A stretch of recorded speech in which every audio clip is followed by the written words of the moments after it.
Ravi bye, take care. నేను ఎక్కడ ఉన్నా నీ గురించి ఆలోచిస్తూ ఉంటాను. అప్పుడప్పుడు కాల్ చేస్తూ ఉండు. నువ్వు చెయ్యకపోయినా నేను చేస్తాను. నేను చేసినప్పుడు ప్లీజ్ నాతో మాట్లాడు. Okay Sam. Love you, miss you lot. సరే, ఇంట్లో అందరికీ చెప్పేసి వెళ్ళు. Bye bye.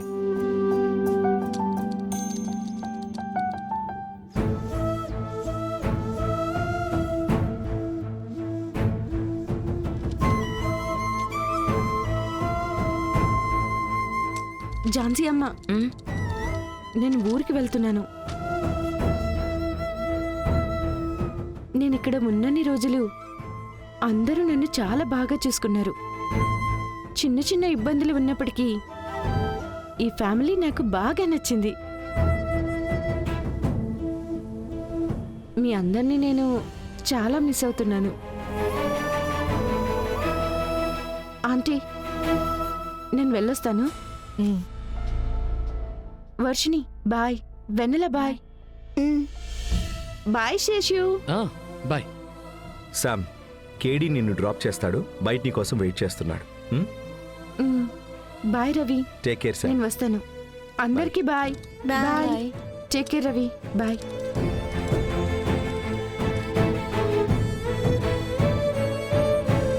రే రవి, ఏమైంది? ఎందుకు తను సడన్ గా వెళ్ళిపోతుంది? ఎందుకు వెళ్ళిపోయింది అంటే గెస్ట్ చేయి చూద్దాం. తెలియట్లేదురా. అంతే అమ్మా, అంతా అయిపోయింది. అయిపోయిందంటే నాకు శామ్కి బ్రేకప్ అయిపోయింది. ఇక మీదట తను ఇక్కడికి రాదు. నిజంగా చెప్తున్నావా బావా? అవును. సూపర్ బావా, మంచిదైంది. తను నీకు అస్సలు సెట్ కాదు బావా. మన ఫ్యామిలీకి కల్చర్కి తను ఏ మాత్రం సంబంధం లేకుండా ఉంది. జాను, మొదట్లో నువ్వు చెప్పిందే కరెక్ట్. తను మనకి మన కుటుంబానికి అస్సలు సెట్ అవ్వదు. అయితే ఇదే కరెక్ట్ టైము. ఎలాగైనా వెన్నెలతో రవికి పెళ్లి జరిపించేయాలి. మీనా, ఒక్క నిమిషం.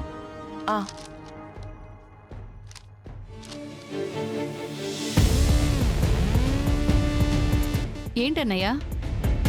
మీనా, తెలుసో తెలియకో నీ కొడుకు ఒక మంచి నిర్ణయం తీసుకున్నాడు. అవునన్నయ్యా, నేను కూడా ఎక్కడా సంయుక్తని పెళ్లి చేసుకుని మొత్తానికి ఇక్కడి నుంచి వెళ్ళిపోతాడేమో అనుకున్నాను. నాకు అమ్మాయి చూడటానికే నచ్చలేదన్నయ్యా. దాని ముఖం, దాని డ్రెస్సు, ఛీ! నీకు వెన్నెలంటే ఇష్టమే కదా? ఏంటన్నయ్య అలా అడుగుతున్నావు? తను నా మేనకోడలన్నయ్యా. తనని నీ కోడలుగా చేసుకోవడానికి నీకు సమ్మతమేనా అమ్మా? అవును, అది వాళ్ళ చిన్నప్పటి నుంచి అనుకున్న మాటే కదా. దానికి ఇప్పుడు సందర్భం వచ్చేసింది. ఏదో ఒక రకంగా రవితో మాట్లాడి వెన్నెల మీద ఆశ పుట్టేలా చూడు. మిగతాదంతా అన్న చూసుకుంటాడు.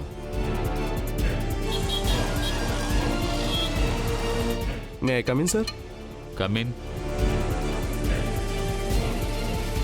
సార్, కలోజీ సార్ పంపించారు సార్. ఓ, నువ్వేనా అది? అవును సార్. నిజాయితీగా ఉంటావా? ఉంటాను సార్. ఈ కంపెనీకి కాదు, నాకు నా కలోజీనాథ్కి. ఖచ్చితంగా సార్. ఒక నిమిషం ఉండు. వినోద్, చెప్పండి సార్. నా క్యాబిన్కి రండి. Okay sir. Excuse me sir. Sir, మనకు తెలిసిన కుర్రాడు మాస్టర్ డిగ్రీ చేశాడు. అదే కదా? అదే సార్. చాలా కష్టపడుతున్న కుటుంబం. ఏదైనా ఉద్యోగం ఉంటే చూడండి అని అడిగారు. మన ఆఫీస్లో ఒక పోస్ట్ ఏదో ఖాళీగా ఉన్నట్టుంది. ఉంది సార్. అందులో ఈ కుర్రాన్ని పెట్టేసే. అంటే సార్, అది మేడంకి ఒక మాట. అత్తయ్యతో నేను మాట్లాడతాను. నువ్వు వెళ్ళి అపాయింట్మెంట్ లెటర్ తీసుకో. Okay sir. Thank you sir.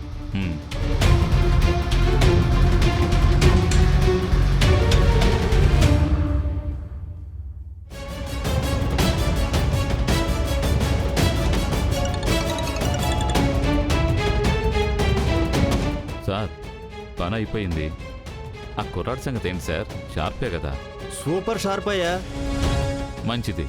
మరేం ప్లాన్ చేశారు సార్? ఎప్పుడు ఒకటే ప్లాన్ ఉంటుంది. ఇవాల్టి నుంచి ఆ ఝాన్సీ సామ్రాజ్యం నేలమట్టమైపోతుంది.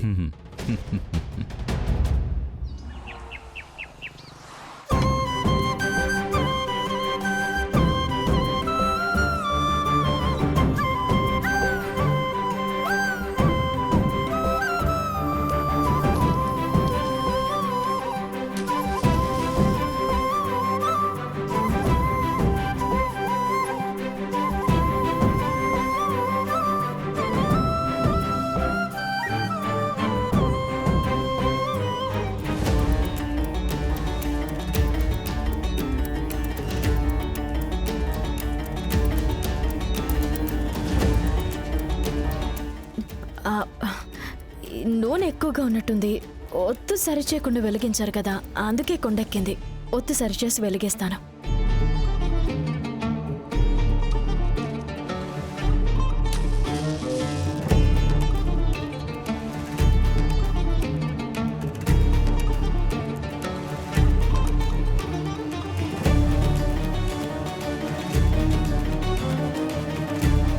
బంగారి, నాకేదో కీడు శంకిస్తోంది.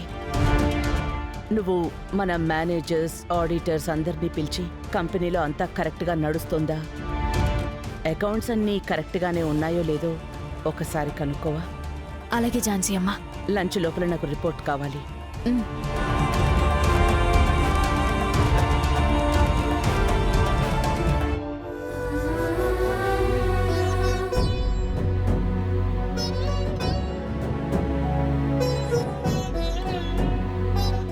ఏంటి స్వామి, కొత్తగా నాకు పరీక్ష ఏమైనా పెట్టబోతున్నావా?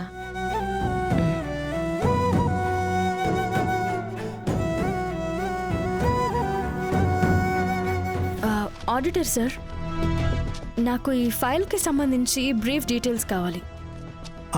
ఒక 10 నిమిషాల్లో ఇచ్చేస్తాను madam. Okay sir. Manager sir, foreign ఆడిట్లో లాస్ట్ టైం ఒక చిన్న తప్పు జరిగిందని చెప్పారు. అది సార్ట్ అవుట్ చేశారా? చేసేసాను మేడం. దానికి సంబంధించిన అన్ని డీటెయిల్స్ మీ టేబుల్ మీద పెట్టాను మేడం. Okay sir.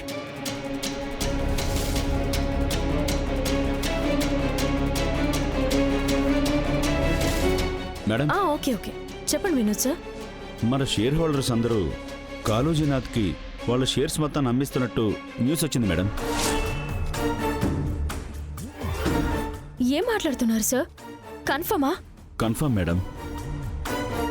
మీరంతా బయలుదేరండి. నేను అడిగిన డీటెయిల్స్ అన్ని తీసుకుని లంచ్ లోపల తీసుకురండి. Okay madam.